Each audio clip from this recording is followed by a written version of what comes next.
Hey guys, what's up? Thank you for joining me for another video, and today I'm touching on another very touchy subject within the gaming industry, and that is Fallout 76. And I'm here to answer the question from a gamer's perspective who doesn't hate on everything: is Fallout 76 worth a try in 2021?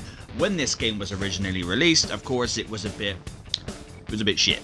I think Todd Howard kind of oversold his game, and they lied a little bit about what was going to be in it from the start, and etc, etc. There are plenty of videos out there explaining all of what happened with the game, and I'm not here to talk about all of that. I'm here to talk about the state of the game now.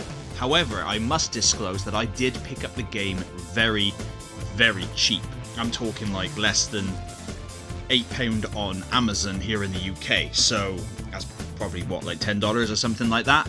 And I picked up the Wastelanders edition, which comes with everything, and it has to be said, when your game is advertised with a sticker on the front that says now includes human NPCs, that's bizarre. I mean, that's like the bare minimum you'd expect to be in a game, to have non-human NPCs, especially in an RPG. So, is it worth it? Yeah, I think it is. If you like Fallout, you've played Fallout 3 and Fallout 4, of course Fallout 1 and 2 were more isometric, sort of, like, almost Diablo-ish style RPG. Well, actually no, more like Baldur's Gate. But of course with 3 and 4 they went with the first person aspect. So if you're a fan of it, yeah, there's enjoyment to be found in the game. I actually enjoy walking around the wasteland. It's actually got stuff in there to do now. I'm always finding quests. I'm always finding shock horror, the human NPCs knocking about, and there's plenty of bad guys to fight. I'm always finding weapons. I'm never not armed to the teeth with things. There's plenty of enemies to fight and mooch about, and if you see something that looks like an area of interest and approach it, more often than not you will encounter a side quest, which is pretty cool. Of course, you level up, you have skill trees, and you can unlock things. There is it's basically like Fallout 76 Plus. It's like premium membership, and that's like £100 a year or something stupid. I don't have that, and you don't need it to get out of this game what you want. You do not need it. The one major drawback that I have with the game is that on the PlayStation 4, especially when you're out in the open world, the frame rates can be a little jittery. You know, they're not consistently at least 30 frames per second smooth, which is not a deal breaker for me. I mean, I grew up with 50 hertz European PAL PlayStation 1 games, so frame rates have never really bothered me that much, obviously unless they go down to a complete standstill, and then I just can't be dealing with that kind of crap. However, with Fallout 76 there's plenty to loot, there's plenty to see. You can wander around, and via your Pip-Boy you can listen to some really old school tracks, which is really, really cool. You can listen to other radio stations. The more you find, the more you can tune in.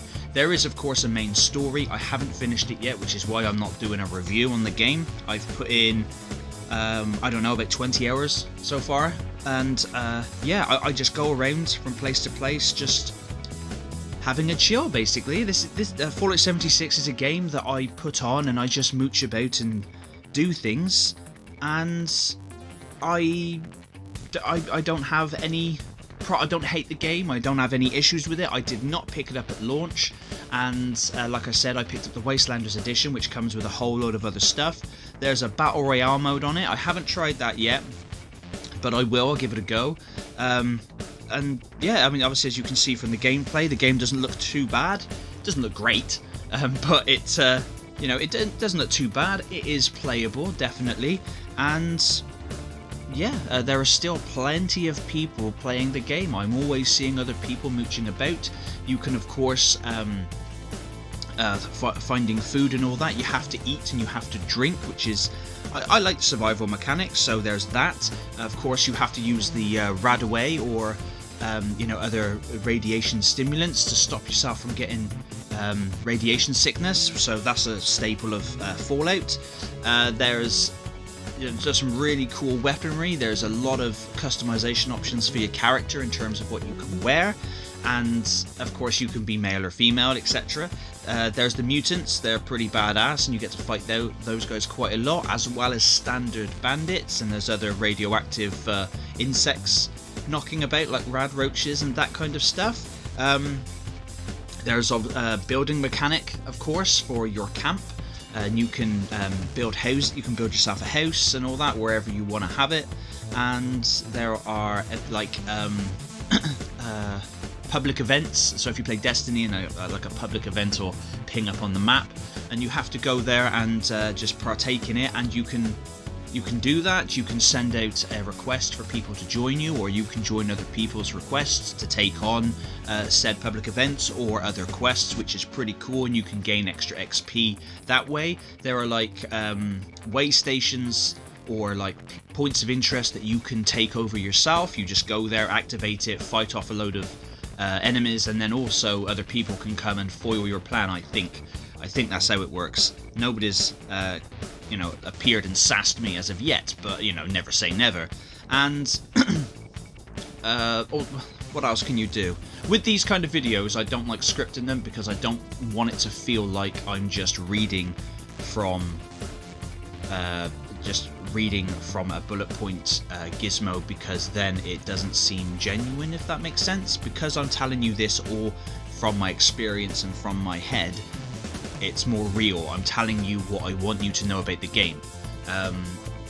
But yeah, there's just I'll tell you what is really cool. Is a red circle will appear on the map, and then basically it'll tell you to get your ass out of there because they're going to nuke that area. That's pretty cool.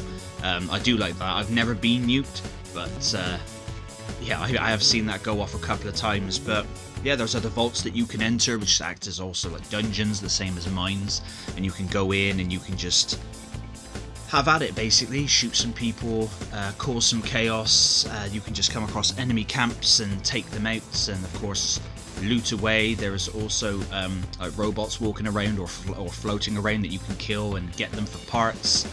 Again, with eating food and stuff, you can also craft other food items or better food, so you can cook, so that's pretty cool.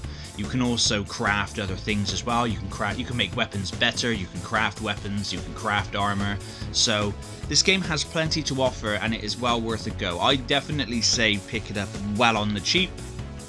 I would not pay no more than £10 for the game, because it's not amazing. It's not like, oh, you must play this right now. But if you're a Fallout fan and you've just not bothered with it, I say pick it up, give it a go. Especially if you get it on the cheap, you don't really lose out a lot, and I'm fairly certain you'll get your money's worth. But yeah, anyway guys, thank you for listening to me waffle on about Fallout 76. Please let me know down in the comments what you think. Do you like it? Have you tried it? Do you hate it? I'd love to talk to you and listen to what you say. Please like the video if you like it, helps out loads, or dislike it if you dislike it. It's a shame, Let's all be friends, and don't forget to hit that subscribe button to enter yourself in upcoming giveaways, and hopefully to see more of my gaming content as it's coming out. But thank you very much again for watching, and until next time.